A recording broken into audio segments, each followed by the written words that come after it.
Hello everyone. பெங்களூரில் சுதீர் கம்லே ரோஹிணி அப்படிங்கிற ஒரு தம்பதி வாழ்ந்துட்டுருக்காங்க. இந்த தம்பதிக்கு ஒரு பொண்ணும் ஒரு பையனும் இருக்காங்க. அந்த பொண்ணோட பேர் ஸ்னேகா. அந்த பொண்ணு ஸ்கூல் படிச்சுட்டு இருக்க சமயத்தில் தான் இந்த சுதீர் என்ன நினைக்கிறாருன்னா, நம்ம இங்கேயே வேலை பார்த்துட்டு இருந்தோன்னா இதில் கிடைக்கிற காசு நம்மளோட செலவுக்கே சரியாக இருக்கும். பெரிய அளவில் நம்மளால் எதையும் சேவிங்ஸ் பண்ண முடியாது. பிள்ளைங்களையும் ஒரு நல்ல இடத்துல படிக்க வைக்கணும், அவங்க லைஃப்பையும் செட்டில் பண்ணணும்னு நினைக்கிறாரு. இதனால இந்தியாவிலேருந்து அவர் துபாய்க்கு வேலைக்கு கிளம்பி போகிறாரு. இவர் துபாயில் வேலை பார்த்துட்டு இருக்கப்ப தான் இந்த பொண்ணு அவங்களோட ஸ்கூல் படிப்பையும் முடிக்கிறாங்க. ஸ்கூல் படிப்பை முடித்ததுக்கப்புறமா நான் ஹையர் ஸ்டடீஸ் ஹோட்டல் மேனேஜ்மெண்ட் தான் படிக்கணும்னு ஆசைப்பட்றேன் அப்படின்னு சொல்லி அவங்க அம்மா கிட்டேயே சொல்கிறாங்க. சரி, பெங்களூர்லேயே நம்ம ஒரு இன்ஸ்டியூஷனில் உன்னை படிக்க வைக்கலாம் அப்படின்னு அவங்க அம்மா சொல்கிறப்ப தான், இல்லை நான் புனேயில் இருக்கக்கூடிய ஒரு இன்ஸ்டியூஷனில் போய் தான் படிப்பேன் அப்படின்னு சொல்லி ஸ்னேகா அவங்க அம்மா கிட்ட சொல்கிறாங்க. சுதீர் துபாயில் வேலை பார்க்குறனால இவங்க ஃபேமிலிக்கு ஃபினான்ஷியல் சப்போர்ட் அப்படிங்கிறது ஓரளவுக்கு ஸ்டேபிளாக தான் இருந்திருக்கு. அதனால ரோஹிணியும் என்ன நினைக்கிறாங்கன்னா, தன்னோட பொண்ணு புனேயில் போய் படித்தா அப்படின்னா அவளுக்கு இன்னும் நல்ல நாலேஜ் கிடைக்கும், அவளோட லைஃப்பும் நல்லபடியாக செட்டில் ஆகும்னு நினச்சி தன்னோட பொண்ணை புனேக்கு அனுப்பி வைக்கிறாங்க. அந்த பொண்ணும் ஹாஸ்டலில் ஸ்டே பண்ணி அவங்களோட காலேஜ் படிப்பை ஸ்டார்ட் பண்ணுறாங்க. அவங்க படிச்சுட்டு இருக்க டைமில் தான் கொரோனா வருது. கொரோனா வந்ததுக்கப்புறமா சுதீர் துபாயில் சரியாக வேலை இல்லை, அதனால நம்ம இந்தியாவுக்கே போயிட்டு நம்மளோட ஃபேமிலி கூட இருந்து அங்கே ஏதாவது ஒரு பிஸ்னஸை பார்த்துக்கலாம் அப்படின்னு முடிவு பண்ணி அங்கேருந்து கிளம்பி இந்தியாவுக்கு வர்றாரு. அவர் வந்ததுக்கப்புறமா இந்தியாவில் ஒரு ரியல் எஸ்டேட் பிஸ்னஸையும் ஸ்டார்ட் பண்ணுறாரு. ஸோ அவரோட பிஸ்னஸ் பெங்களூரில் ஒரு நல்லபடியாக பிஸ்னஸாக போயிட்டு இருந்திருக்கு. அவருக்கு எந்த பிரச்சனையுமே இல்லை. இந்த டைமில் தான் ஸ்னேகாவும் அவங்களோட காலேஜ் படிப்பை முடிச்சுட்டு அவங்க வீட்டுக்கு வந்திருக்காங்க. இதுக்கப்புறமா அந்த வீட்டில் சுதீர், ரோஹிணி, ஸ்னேகான்னு சொல்லி 3 பேரும் வாழ ஆரம்பிக்கிறாங்க. சம்பவம் நடந்த அன்னைக்கு, அதாவது 2022 செப்டம்பர் 17 அன்னைக்கு எப்பவும் போல் தன்னோட கணவருக்கு டீ எடுத்துக்கிட்டு ரோஹிணி அவங்களோட பெட்ரூமுக்கு போகிறாங்க. அங்கே போயிட்டு தன்னோட கணவரை எழுப்புறதுக்காக போகும்போது தான் பெட்ரூம் கதவு திறந்திருக்கிறத அவங்க பார்க்குறாங்க. எப்போவுமே அவர் மாடியில் தான் தூங்கிட்டு இருப்பார். ஸோ அதனால் மாடியில் இருக்க ரூமுக்கு போயிட்டு தன்னோட கணவரை எழுப்புறதுக்காக போகிறப்போ உள்ளே போயிட்டு பார்த்தா அவங்களுக்கு மிகப்பெரிய அதிர்ச்சி காத்துட்டு இருந்திருக்கு. அந்த ரூமோட கதவு ஆல்ரெடி திறந்து தான் இருந்திருக்கு. உள்ளே போயிட்டு பார்த்தவங்க அங்கே இருந்த அவரோட கோலத்தை பார்த்து கத்தி சத்தம் போட்டு கதற ஆரம்பிச்சிருக்காங்க. தன்னோட அம்மா சத்தம் போடுறத கேட்ட ஸ்னேகாவும் மேலே ஓடி வந்து பார்க்குறாங்க. உள்ளே போயிட்டு பார்த்தா இந்த பொண்ணும் பயங்கரமாக கத்த ஆரம்பிக்கிறாங்க. இவங்க 2 பேரோட கதறல் சத்தத்தை கேட்ட அக்கம் பக்கத்தில் இருக்க எல்லாருமே அந்த வீட்டுக்கு வந்து என்னாச்சு ஏதாச்சு, ஏன் இவங்க இப்படி சத்தம் போடுறாங்க அப்படின்னு தெரிஞ்சுக்கிறதுக்காக பார்க்குறாங்க. வந்த எல்லாருக்குமே சுதீர் இருந்த அந்த ரூமில் போய் பார்க்கும்போது பெரிய ஒரு அதிர்ச்சி தான் காத்துட்டு இருந்திருக்கு. ஏன்னா அந்த ரூமில் தூங்கிட்டு இருந்த சுதீரை யாரோ பயங்கரமாக வெட்டி கொலை பண்ணியிருக்காங்க. அந்த ரூமே ஒரே இரத்தக்காடாக இருந்திருக்கு. உடனடியாக அங்கே வந்தவங்க என்ன பண்ணுறாங்க அப்படின்னா, போலீஸ்க்கு இதை பற்றி இன்ஃபார்ம் பண்ணுறாங்க. சம்பவம் பற்றி கேள்விப்பட்ட போலீஸும் அந்த ஸ்பாட்டுக்கு உடனே கிளம்பி வர்றாங்க. வரும்போதே தன்னோட ஃபாரன்சிக் டீம்லேருந்து எல்லா டீமையுமே அந்த இடத்துக்கு கூட்டிகிட்டு வராங்க. சம்பவம் நடந்த இடத்துக்கு வந்ததுக்கப்புறமா ஃபாரன்சிக் டீம் அங்கே ஏதாவது தடயம் கிடைக்குதா அப்படின்னு சொல்லி தேடி பார்த்துருக்காங்க. ஆனால் அவங்களுக்கு எந்த ஒரு தடயமே கிடைக்கல. போலீஸ் அடுத்த கட்டமாக இந்த பாடியை ஜிஹெச்க்கு அட்டாப்சி பண்ணுறதுக்காக அனுப்பி வைக்கிறாங்க. அதுக்கப்புறமா சுதீரோட ஒய்ஃப் கிட்டேயும் அவங்க பொண்ணான ஸ்னேகா கிட்டேயும் அவங்களோட ஃபஸ்ட்டு இன்கொயரியையும் ஸ்டார்ட் பண்ணுறாங்க. ஃபஸ்ட்டு ரோஹிணி கிட்ட தான் போலீஸ் விசாரிக்கிறாங்க. அப்படி விசாரிக்கும்போது என்ன நடந்துச்சு, நீங்கள் எப்போ பார்த்தீங்க அப்படின்னு சொல்லி கேட்குறப்போ, வழக்கமாக 6 மணிக்கெல்லாம் எழும்பி இவர் வேலைக்கு கிளம்பிடுவார். ஆனால் இன்றைக்கி 7 மணி ஆச்சு, அவர் எழும்பவே இல்லை. அதனால நான் டீ எடுத்துக்கிட்டு அவரோட ரூமுக்கு போயிட்டு அவருக்கு எதுவும் உடம்பு சரியில்லையா, ஏன் அவர் எழும்பி வரலன்னு சொல்லி பார்க்குறதுக்காகவும் அவரை எழுப்புறதுக்காகவும் தான் நான் மாடியில் இருக்கக்கூடிய அந்த ரூமுக்கு போனேன். வழக்கமாக இந்த வீட்டில் கீழ் ஃப்ளோரில் நான், என் பொண்ணு, பையன் 3 பேரும் இங்கே தான் தூங்குவோம். எங்களோட ரூம்ஸ் எல்லாமே இங்கே தான் இருக்குது. அவர் மட்டும் ஃபஸ்ட் ஃப்ளோரில் இருக்கக்கூடிய ஒரு ரூமில் தனியாக தான் தூங்கிட்டு இருப்பாருன்னு சொல்லி ரோஹிணி சொல்லியிருக்காங்க. நான் போயிட்டு பார்க்குறப்ப கதவு திறந்து தான் இருந்துச்சு. ஆனால் டெய்லியும் அவர் டோரை உள்ளே தான் லாக் பண்ணிட்டு தூங்குவார். அது மட்டும் இல்லாமல் எங்கள் வீட்டுக்கு பின்னாடி பார்த்தீங்கன்னா மேலே ஏறி வர்றதுக்கும் இடம் இருக்குது. பால்கனி வழியாக ஈஸியாக உள்ளே வர முடியும். ஸோ யாரோ உள்ளே வந்து நகைப்பணம் எல்லாம் திருடிட்டு இவரை கொலை பண்ணிட்டு போயிருக்காங்கன்னு சொல்லி ரோஹிணி அவங்களோட ஸ்டேட்மெண்ட்டில் சொல்கிறாங்க. ரோஹிணி சொன்னதை கேட்கும்போது போலீஸும் அதை தான் யோசிக்கிறாங்க. ஸோ திருட்டு கும்பலாக இருந்தாங்க அப்படின்னா அந்த நேரத்தில் சுதீர் ஏதாவது சத்தம் போட்டுருவார், அவங்க மாட்டிக்குவாங்கன்றதுக்காக கூட ஒருவேளை இவரை கொலை பண்ணிட்டு பண நகையத்தை திருடிட்டு போயிருந்திருக்கலாம். அப்போ ரோஹிணி கிட்டே கேட்குறாங்க, எவ்வளோ பணம் திருட்டு போயிருக்கு, எவ்வளோ நகம் போயிருக்குன்னு சொல்லி கேட்குறாங்க.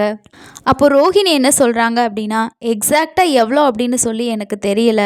அது மட்டும் இல்லாமல் இவங்க திருட்டு கும்பலா அப்படின்னு சொல்லி எனக்கு ஒரு சின்ன சந்தேகமும் வருதுன்னு சொல்லியிருக்காங்க.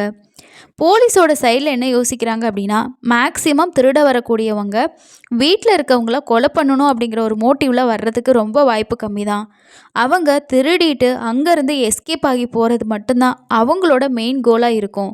ஆனால் திருட்டு கும்பலாக இருக்கிறதுக்கு இந்த சம்பவத்தை பார்க்கும்போது சான்ஸ் ரொம்ப கம்மியாக தான் இருக்குது.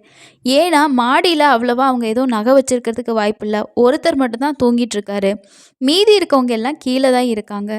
அப்படி இருக்கும்போது இவரை மட்டும் கொலை பண்ணிவிட்டு நகையை திருடிட்டு போகிறதுக்கு ரொம்ப வாய்ப்பு கம்மின்னு சொல்லி போலீஸ் அவங்களோட சைடில் யோசிக்கிறாங்க. அதுக்கப்புறமா ரோஹிணி கிட்ட என்ன கேட்குறாங்கன்னா, அவர் பிஸ்னஸ் மேன்னு சொன்னீங்க, நல்ல பெங்களூரில் பார்த்தீங்கன்னா ரொம்ப ஃபேமஸான பிஸ்னஸ் மேன், ரியல் எஸ்டேட்டில் அந்த அளவுக்கு இருக்கும்போது நிறைய எதிரிகள் இருக்கிறதுக்கு அவருக்கு சான்சஸ் அதிகமாக இருக்குது. இதெல்லாம் யோசித்த போலீஸ் ஒருவேளை இவர் ஒரு பிஸ்னஸ் மேனாக இருக்கிறதுனால இவருக்கு யாராவது எதிரிகள் இருக்கிறதுக்கும் வாய்ப்பு இருக்குது, அவங்களில் யாராவது இந்த மாதிரி ஒரு விஷயத்த செஞ்சுருக்கிறதுக்கான ஒரு வாய்ப்பும் இருக்குன்னு சொல்லி அந்த ஒரு சைட்லேயுமே போலீஸ் விசாரிக்க ஆரம்பிக்கிறாங்க. ரோஹிணி கிட்ட என்ன கேட்குறாங்கன்னா, உங்கள் ஹஸ்பண்ட் ரொம்பவே ஃபேமஸான ஒரு ரியல் எஸ்டேட் பிஸ்னஸ் பண்ணிகிட்ருக்காரு, ஸோ அதனால் அவருக்கு ஏதாவது எதிரிகள் இல்லை ஏதாவது பகை இருக்கிறதுக்கு வாய்ப்பு இருக்குது அப்படின்னு சொல்லி அம்மா பொண்ணு 2 பேர்கிட்டையுமே கேட்குறாங்க. இதை கேட்ட ரோஹிணியும் ஸ்னேகாவும் என்ன சொல்கிறாங்கன்னா, அப்படி அவருக்கு யாரும் இருக்கிற மாதிரி எங்களுக்கு தெரியாது, ஏன்னா அவர் எங்ககிட்ட அந்த மாதிரி எதுவுமே சொன்னதில்லை, பிஸ்னஸ் நல்லா போய்கிட்டு இருக்கு, ஒன்றும் பிரச்சனை இல்லை அப்படின்னு தான் எப்போவுமே சொல்லுவார். இந்த மாதிரியெல்லாம் ப்ராப்ளம் இருக்குது, அவங்க கூட பகை இருக்குன்ற மாதிரி அவர் ஒரு நாளும் சொன்னதில்லை, அதனால எங்களுக்கு அதை பற்றி பெருசாக எதுவுமே தெரியாது அப்படின்னு சொல்லியிருக்காங்க. இதுக்கு அடுத்ததாக போலீஸ் என்ன பண்ணுறாங்க அப்படின்னா, இவரோட பிஸ்னஸ் சைடில் இவருக்கு யாராவது எதிரிகள் இருக்காங்களா, ஸோ அவங்க தான் சுதீர்க்கு இந்த மாதிரி ஒரு விஷயத்த பண்ணியிருக்காங்களான்னு பார்க்குறதுக்காக அவரோட ஃபோன் ரெக்கார்ட்ஸ் எல்லாம் எடுத்து செக் பண்ணி பார்க்குறாங்க.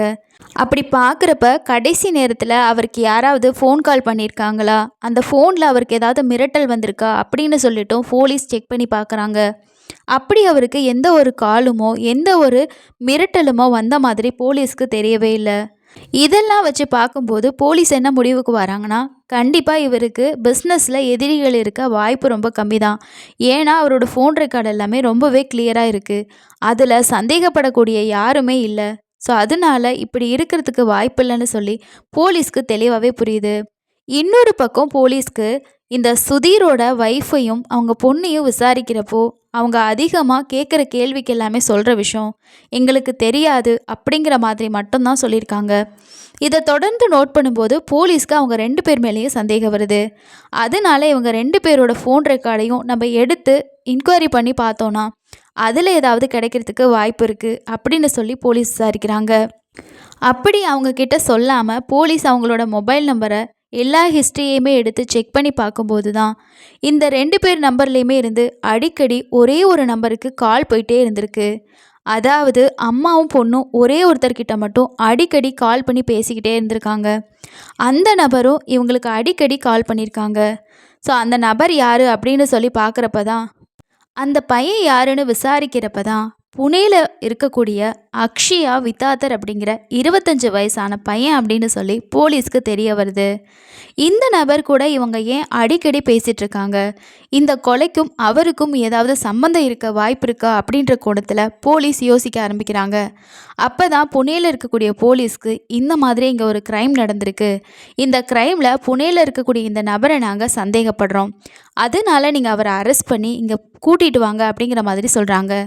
அக்ஷயா வித்தாத்தரை அரெஸ்ட் பண்ணதுக்கப்புறமா போலீஸ் இவரை பெங்களூரில் இருக்கக்கூடிய ஸ்டேஷனுக்கு கூட்டிகிட்டு வராங்க.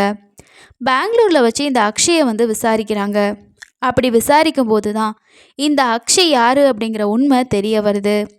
அதாவது ஸ்னேகா கூட புனேல படிக்கும்போது இந்த பையன் அவங்க கூட தான் படிச்சிருக்கான். 2 பேரும் ஒரே கிளாஸில் தான் ஒன்றா தான் படிச்சிருக்காங்க அப்படிங்கிற தகவல் போலீஸ்க்கு தெரிய வருது. ஆரம்பத்தில் 2 பேரும் ஒரே கிளாஸ்மேட்டுங்கிறதுனால பழகி பேசிகிட்டு இருந்திருக்காங்க. ஆரம்பத்தில் நண்பர்களாக பழக ஆரம்பித்த 2 பேரும் நாளாக நாளாக 2 பேரும் காதலிக்கவும் ஆரம்பிச்சிருக்காங்க. இவங்களோட காதலுக்கு இந்த ஸ்னேகா நிறைய பணம் செலவு பண்ணிட்டும் இருந்திருக்காங்க. ஏன்னா அவங்களோட அப்பா வெளிநாட்டில் சம்பாதிச்சு கை நிறைய காசு கொடுத்துட்டு இருந்திருக்காரு. அதனால கணக்கு வழக்கு பார்க்காம தன்னோட காதலனுக்கு இந்த பொண்ணு ஏகப்பட்ட செலவுகளை செய்ய ஆரம்பிச்சிருக்கு. ஆனால் சுதீர் துபாயில் ஒரு கன்ஸ்ட்ரக்ஷன் கம்பெனியில் தான் ரொம்பவே கஷ்டப்பட்டு வேலை பார்த்துட்டு இருந்திருக்காரு. அவருக்கு படக்கூடிய கஷ்டம் இந்த பொண்ணுக்கு தெரியாமல் வளர்க்கணும் அப்படின்னு நினச்ச அவரோட தவறுனால இந்த பொண்ணு தன்னோட அப்பா சம்பாதிச்சு பணம் அனுப்புனாரு. தான் சந்தோஷமாக இருக்கலாம் அப்படின்னு சொல்லிட்டு தன்னோட லவர் கூட எல்லா இடங்களையுமே சுற்ற ஆரம்பிச்சிருக்கா. காலேஜில் படிக்கும்போதே 2 பேருமே ஹோட்டலில் ரூமில் ஒன்றா ஸ்டே பண்ணி தவறான உறவுகளில் ஈடுபடவும் ஆரம்பிச்சிருக்காங்க. கல்யாணத்துக்கு முன்னாடி என்னென்ன செய்யக்கூடாதோ அதை ரெண்டையுமே இவங்க 2 பேரும் சேர்ந்து செஞ்சுருக்காங்க. இந்த மாதிரி காலேஜ் முடிகிற வரைக்கும் ரெகுலராக இந்த விஷயம் அவங்க 2 பேருக்கு இடையில நடந்துக்கிட்டே இருந்திருக்கு. 2 வருஷமாக இவங்க 2 பேரும் லவ் பண்ணிக்கிட்டு தான் இருந்திருக்காங்க. காலேஜில் 2 வருஷம் முடிஞ்சதுக்கப்புறமா ஸ்னேகா என்ன பண்ணுறாங்கன்னா அக்ஷயை கூட்டிகிட்டு வந்து தன்னோட அம்மாவுக்கு இன்ட்ரடியூஸ் பண்ணி வைக்கிறாங்க. இந்த பையனை தான் நான் 2 வருஷமாக லவ் பண்ணிட்டு இருக்கேன், இவனை எனக்கு கல்யாணம் பண்ணி வைமா அப்படின்னு சொல்லி தன்னோட அம்மாவான ரோஹிணி கிட்ட கேட்குறாங்க. இதை கேட்ட ரோஹிணி என்ன சொல்கிறாங்க அப்படின்னா, உன்னை நம்பித்தானே நான் படிக்க அனுப்பியிருந்தேன், நீ இந்த மாதிரி படிக்கிற இடத்துல லவ் பண்ணிக்கிட்டு இருந்தனா படிப்பை எப்படி முடிப்ப, உன்னோட லைஃப்பில் நீ எப்படி செட்டில் ஆவ, என்னாலெல்லாம் இந்த பையனை உனக்கு கல்யாணம் பண்ணி வைக்க முடியாது அப்படின்னு சொல்லி கண்டபடி அவங்க பொண்ணை திட்டவும் ஆரம்பிச்சிருக்காங்க. ஆனால் அந்த பொண்ணுக்கும் அம்மாவுக்கும் வந்துட்டு அடிக்கடி வாக்குவாதமும் இந்த ஒரு விஷயத்தினால வரவும் ஆரம்பிச்சிருக்கு. இப்படியே உங்களோட வாக்குவாதம் போய்கிட்டு இருந்தாலும் ஸ்னேகா அவங்களோட காதலில் உறுதியாக இருந்திருக்காங்க. அதுக்கப்புறமா ரோஹிணியும் அதை பற்றி யோசிக்க ஆரம்பிக்கிறாங்க. இந்த பையனும் படிக்கிறான், தான் பொண்ணும் அதே ஃபீல்டில் தான் படிக்கிறா. ஸோ நாளைக்கு இவங்க 2 பேரும் ஒரு நல்ல வேலைக்கு போனால் லைஃப்பில் செட்டில் ஆயிடுவாங்க அப்படின்னு சொல்லிட்டு இவங்களுக்கு கல்யாணம் பண்ணி வைக்கிறதுக்கு ஓகேன்னு சொல்லி சமாதானம் ஆகுறாங்க. அது மட்டும் இல்லாமல் ஸ்னேகா கிட்ட என்ன சொல்கிறாங்கன்னா, இப்போதைக்கு கல்யாணம் வேணாம், கொஞ்சம் வருஷம் போகட்டும் அப்படின்னு சொல்லி அவங்க பொண்ணை சமாதானமும் பண்ணுறாங்க. இன்னொரு பக்கம் இந்த அக்ஷய் பார்த்திங்கன்னா இந்த ஸ்னேகாவை லவ் பண்ணானா அப்படின்னு கேட்டால் கண்டிப்பாக கிடையாது. ஏன் அப்படின்னா இந்த ஸ்னேகா வீட்டில் நிறைய பணம் இருக்குது, இவன் நல்ல வசதியான குடும்பத்தை சேர்ந்த ஒரு பொண்ணு அப்படின்னு சொல்லி அவன் நல்லாவே தெரிஞ்சு வச்சுக்கிறான். இதை தெரிஞ்சதுக்கப்புறமா தான் அவன் என்ன பண்ணுறானா, இந்த பொண்ணு நமக்கு நிறைய செலவு பண்ணிகிட்ருக்கா, அது கூடவே அவன் நம்ம கூட சந்தோஷமாகவும் இருக்கா, ஒரு பக்கம் பணம் கிடைக்கிது, இன்னொரு பக்கம் அவள் கூட நம்மளால் ரிலேஷன்ஷிப்லேயே இருக்க முடியுது, இது 2 கிடைக்கிறப்போ நம்ம என்ஜாய் பண்ணிக்கலாம் அப்படின்னு சொல்லி நினச்சானே தவிர இந்த பொண்ணை கல்யாணம் பண்ணிக்கணும் அப்படிங்கிற எண்ணம் அவனுக்கு சுத்தமாகவே கிடையாது. அப்படியே நாம் ஸ்னேகா சொல்கிற மாதிரி அவளை கல்யாணம் பண்ணிக்கிட்டாலும் அங்கே இருக்கக்கூடிய மொத்த சொத்தும் நமக்கு கிடைக்க போகிறதில்ல. ஒன்று அவங்க சரிபாதி கொடுக்க வாய்ப்பு இருக்குது, அப்படி இல்லைன்னா கல்யாணம் பண்ணி வைக்கும்போது ஏதாவது அந்த பொண்ணுக்கு நகை போட்டு கொஞ்சம் ஏதாவது செய்கிறதுக்கு தான் வாய்ப்பு இருக்குது அப்படின்னு சொல்லியும் நினைக்கிறான். ஆனால் முழு சொத்தும் நமக்கு தான் கிடைக்கணும் அப்படின்னு சொல்லிட்டும் அவன் யோசிக்க ஆரம்பிக்கிறான். அப்போது கண்டிப்பாக கிடைக்காது, இது கிடைக்கிறதுக்கு நம்ம என்ன பண்ணணும்னு சொல்லி ஒரு பிளானையும் போடுறான். இந்த ஸ்னேகாவோட அம்மா கூட வந்து அடிக்கடி பேசவும் ஆரம்பிக்கிறான். அதாவது பொண்ணோட சம்மதம் மட்டும் இருந்தால் பத்தாது, அம்மாவையும் நம்ம கரெக்ட் பண்ணோன்னா தான் நமக்கு வந்து முழு சொத்துமே கிடைக்கிறதுக்கு வாய்ப்பு அதிகமாக இருக்குது. அது மட்டும் இல்லாமல் ஃப்யூச்சரில் நம்ம எதுவும் கேட்டோம் அப்படின்னா கண்டிப்பாக இவங்க தான் நமக்கு செஞ்சு கொடுப்பாங்க அப்படின்னு சொல்லிட்டு ரோஹிணிக்கிட்ட அடிக்கடி பேச ஆரம்பிக்கிறான். என்ன ஆண்டி நல்லா இருக்கீங்களா, என்ன ஏதுன்னு சொல்லிட்டு அடிக்கடி ஃபோன் பண்ணி அவங்கக்கிட்ட பேசிக்கிட்டே இருந்திருக்கான். ரோஹிணிக்கும் இந்த அக்ஷய் பேசும்போது தன்னோட கணவரும் வெளிநாட்டில் இருக்கார், பொண்ணும் பையனும் படிக்க போயிட்டாங்க, தான் மட்டும் தனியாக தான் இருக்கும் அப்படின்ற ஒரு ஃபீலில் இருந்துட்டு இருந்தவங்களுக்கு இந்த அக்ஷய் பேசுகிறது ஒரு வித்தியாசமான உணர்வை அவங்களுக்குள்ளே ஏற்படுத்தியிருக்கு. இவங்க 2 பேரும் ஆரம்பத்தில் தன்னோட பொண்ணை கட்டிக்க போகிற பையன் தானே, நமக்கு ஃப்யூச்சரில் வரப்போகிற மருமகன் தானே நினச்சி பேசிகிட்டு இருந்திருக்காங்க. ஆனால் ஒரு கட்டத்துக்கு அப்புறமா இவங்க 2 பேருக்கு இடையில் வேறு மாதிரியான ஒரு ரிலேஷன்ஷிப் ஸ்டார்ட் ஆகுது. அந்த ரிலேஷன்ஷிப் தன்னோட பொண்ணுக்கே தெரியாமல் பார்த்துக்கவும் ஆரம்பிக்கிறாங்க. அப்போது தன்னோட பொண்ணுக்கு தெரியாமல் ரோஹிணி என்ன பண்ணுறாங்கன்னா அக்ஷயை புனேலேருந்து கிளம்பி வர சொல்லி இங்கே பெங்களூரில் இருக்க ஒரு ஹோட்டலில் ரூம் போட்டு 2 பேரும் ஒன்றா உல்லாசமாக இருக்க ஆரம்பிக்கிறாங்க. இந்த மாதிரி அடிக்கடி புனேலேருந்து அவனை கிளம்பி வர சொல்லி ஹோட்டலில் ரூம் போட்டு 2 பேரும் உல்லாசமாக இருந்துக்கிட்டே இருந்திருக்காங்க. இந்த இடத்துல ரோஹிணி தன்னோட பொண்ணோட லவர் அப்படின்னு சொல்லி அவங்க கொஞ்சம் கூட யோசிக்கலை. இன்னொரு பக்கம் அக்ஷய்க்கும் தனக்கு காசு கிடைச்சா போதும், தான் சந்தோஷமாக இருந்தால் போதும், 2 பேர்கிட்ட இருந்தும் அது கிடைக்கும் போது எனக்கு என்ன கவலைன்னு சொல்லிட்டு அவனும் அதை என்ஜாய் பண்ணிக்கிட்டு இருந்திருக்கான். இந்த விஷயம் தன்னோட பொண்ணுக்கு சுத்தமாக தெரியாது. கொஞ்ச நாள் இந்த மாதிரியே போய்கிட்டு இருக்கும்போது தான் ஸ்னேகாவுக்கு ஒரு சந்தேகம் வருது. என்ன எப்போ பார்த்தாலும் அம்மா அக்ஷய்க்கு கால் பண்ணி பேசிக்கிட்டே இருக்காங்க அப்படின்னு சொல்லி ஒரு சின்ன சந்தேகம் அவங்களுக்குள்ளே ஸ்டார்ட் ஆகுது. சந்தேகம் அவங்க மனசுக்குள்ளே இருந்தாலும் இதை பற்றி தன்னோட அம்மா கிட்ட ஒரு விஷயம் கூட அவங்க கேட்கவே இல்லை. ஏன் அப்படின்னா தன்னோட அம்மா தனக்கு கல்யாணம் பண்ணி வைக்கிறதுக்கு ஓகே சொல்லியிருக்காங்க. இந்த விஷயத்தை பற்றி நம்ம அவங்கக்கிட்ட கேட்டோம் அப்படின்னா கல்யாணத்துக்கு முடியாது அப்படின்னு சொல்லிட்டா என்ன பண்ண முடியும் அப்படின்னு சொல்லி ஸ்னேகா இதை பற்றி எதுவுமே கேட்காம இதை கண்டுக்காமையே இருந்திருக்காங்க. இப்படி போய்கிட்டு இருக்க சமயத்தில் தான் கொரோனா நேரத்தில் சுதீர் காம்ப்ளே என்ன பண்ணுறாருன்னா பிஸ்னஸையும் ஸ்டார்ட் பண்ணிவிட்டு இன்னொரு பக்கம் தன்னோட பொண்ணுக்கு வரன் பார்க்கவும் ஆரம்பிச்சிருக்காரு.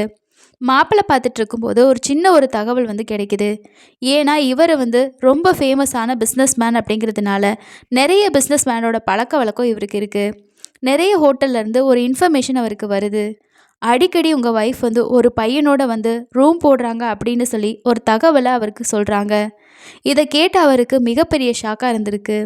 ஏன்னா நம்ம ஒய்ஃபு இன்னொருத்தரோட ரூம் போட்டிருக்காங்கன்னு சொல்லிட்டு நினச்சிட்ருக்காரே தவிர ஆனால் ஒய்ஃப் கிட்ட இதை பற்றி அவர் கேட்கவே இல்லை. குடும்பத்தில் இதனால் பிரச்சனை வேணான்னு சொல்லிட்டு இப்போதைக்கு அவர் அந்த விஷயத்தை கேட்காமே இருந்திருக்காரு. அது மட்டும் இல்லாமல் திரும்பவும் ஒரு இன்ஃபர்மேஷன் அவருக்கு கிடைக்கிது.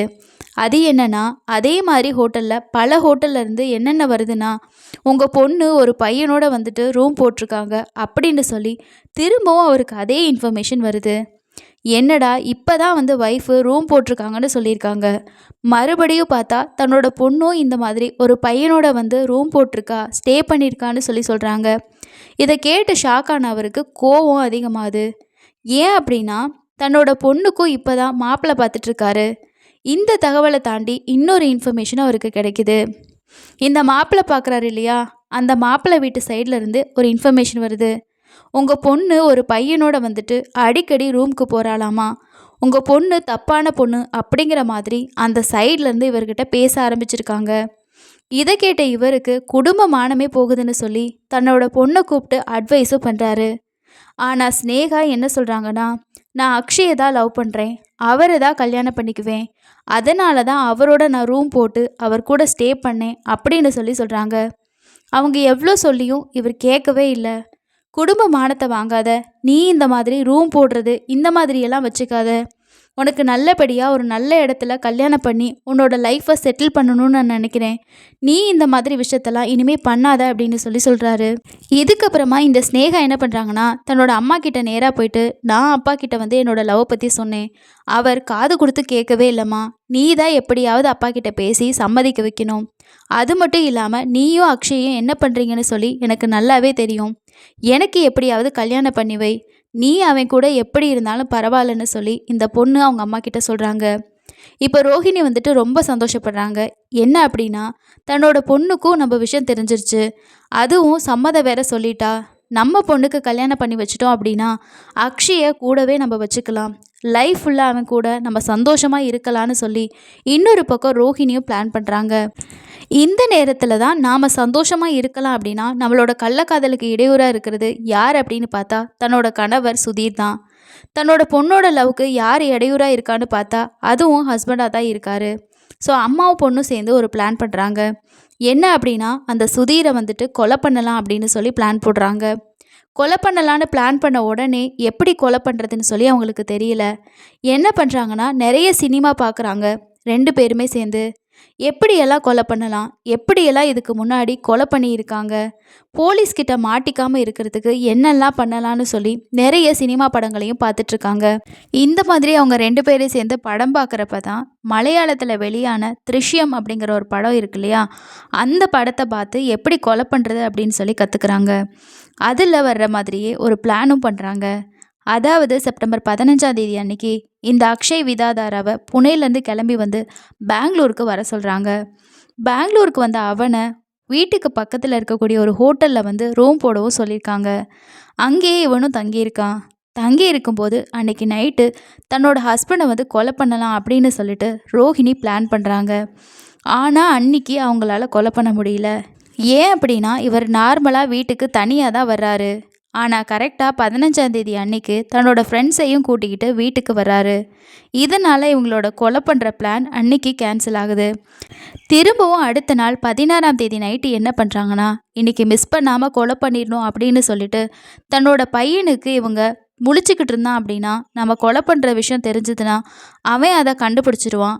அதனால அவனை நல்லா தூங்க வச்சிடணும்னு சொல்லிட்டு நைட்டு சாப்பாட்டில் தூக்க மாத்திரையை கலந்து அவங்களோட பையனுக்கு கொடுத்துருக்காங்க. இதனால் அதை சாப்பிட்ட அந்த பையனும் ஆழ்ந்த தூக்கத்துக்கு போயிருக்கான். அதுக்கப்புறமா அடுத்த நாள் காலையில், அதாவது விடிய காலையில் 17ஆம் தேதி அன்னைக்கு ஒரு 4 மணி பக்கமாக இந்த அக்ஷயை தன்னோட வீட்டுக்கு வர சொல்லியிருக்காங்க.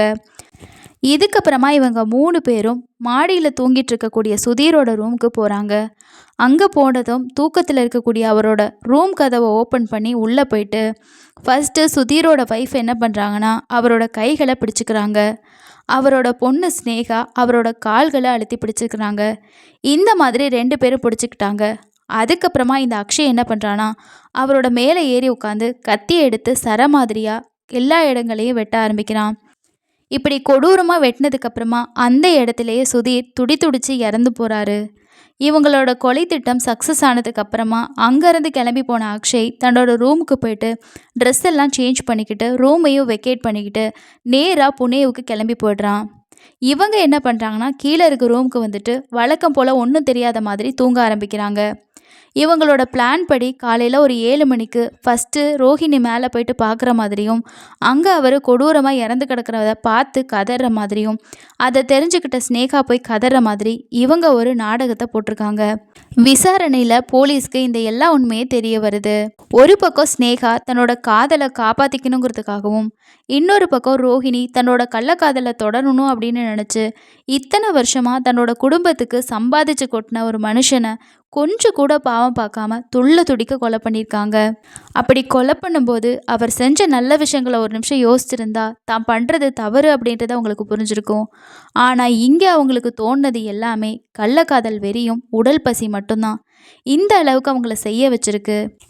இந்த அம்மாவும் பொண்ணும் என்ன பண்ணியிருக்காங்கன்னா, இன்னும் ஒரு கட்டத்துக்கு மேலே போயிட்டு போலீஸ்கிட்ட மாட்டிக்க கூடாதுங்கிறதுக்காக எப்படியெல்லாம்னு சொல்லி சினிமாவில் பார்த்து கொலை பண்ணாங்களோ அதே மாதிரி கொலை பண்ணதுக்கு அப்புறமா எப்படி போலீஸ் விசாரிப்பாங்கன்னு தெரியும். அந்த விசாரணையில் நம்ம மாட்டிக்கவே கூடாது, அதுக்கு என்னெல்லாம் பண்ணலாம் அப்படின்றதுக்காக பாபநாசம் படத்தில் வர்ற மாதிரி என்ன பண்ணியிருக்காங்கன்னா, முன்கூட்டியே போலீஸ் என்ன மாதிரியெல்லாம் கேள்வி கேட்பாங்க, நம்ம எப்படியெல்லாம் பதில் சொல்லணும் அப்படின்னு சொல்லி 2 பேரும் ஒருத்தர் கேள்வி கேட்டு ப்ராக்டிஸும் பண்ணியிருக்காங்க. அதனால் 2 பேரும் எந்த கேள்வி கேட்டாலும் ஒரே மாதிரியான பதிலையும் சொல்லியிருக்காங்க. ஆனால் போலீஸ் ரொம்பவே ஈஸியாக கண்டுபிடிக்க முடியும்னு சொல்லி அவங்களுக்கு தெரியல. அது மட்டும் இல்லாமல் அவங்களோட ஃபோன் கால் டீட்டெயில்ஸை வச்சு போலீஸ் ரொம்ப ஈஸியாக இந்த கேஸை சால்வ் பண்ணிட்டாங்க. இதுக்கப்புறமா இந்த கொலை சம்பந்தமாக 3 பேர் மேலேயும் வழக்கு பதிவு செஞ்ச போலீஸ் கோர்ட்டில் ஆஜர்படுத்தி 3 பேர்த்தையும் சிறையிலே அடைச்சிருக்காங்க. கடைசி வரைக்கும் தன்னோட குடும்பத்துக்காகவும் தன்னோட மனைவி, தன்னோட பிள்ளை, தன்னோட பையன் எல்லாம் நல்லா இருக்கணும் அப்படின்னு நினச்ச ஒரு அப்பாவா சுதீர் அவரோட கடமையை சரியாக செஞ்சுருக்காரு. ஆனால் இந்த குடும்பத்தில் நமக்காக இப்படி ஒருத்தவங்க இருக்காங்க, நம்ம இந்த மாதிரி தப்பு பண்ணக்கூடாது அப்படின்னு ஒரு நிமிஷம் ரோஹிணியும் அவங்க பொண்ணும் நினச்சிருந்தாங்க அப்படின்னா இன்றைக்கி அவங்களோட ஃபேமிலி சந்தோஷமாக வாழ்ந்திருக்கலாம். ஆனால் அவங்களோட இந்த தவறான பழக்கமும் தவறான விஷயங்களும் அவங்களோட கண்ணை மறைச்சிருச்சுன்னு தான் சொல்லணும். இந்த கேஸ் பற்றி நீங்கள் என்ன நினைக்கிறீங்க? இந்த 3 பேரோட கேரக்டர் பற்றின உங்களோட கருத்துக்களை மறக்காமல் கமெண்ட்ஸில் ஷேர் பண்ணுங்கள். ஒரு அம்மா எப்படியெல்லாம் இருக்கக்கூடாது அப்படின்றதுக்கான உதாரணம் இந்த ரோஹிணி இருந்திருக்காங்க. ஸோ அதை பற்றி உங்களோட கருத்துக்களையும் கமெண்ட்ஸில் சொல்லுங்கள். அடுத்த இன்னொரு க்ரைமில் சந்திக்கலாம். நன்றி.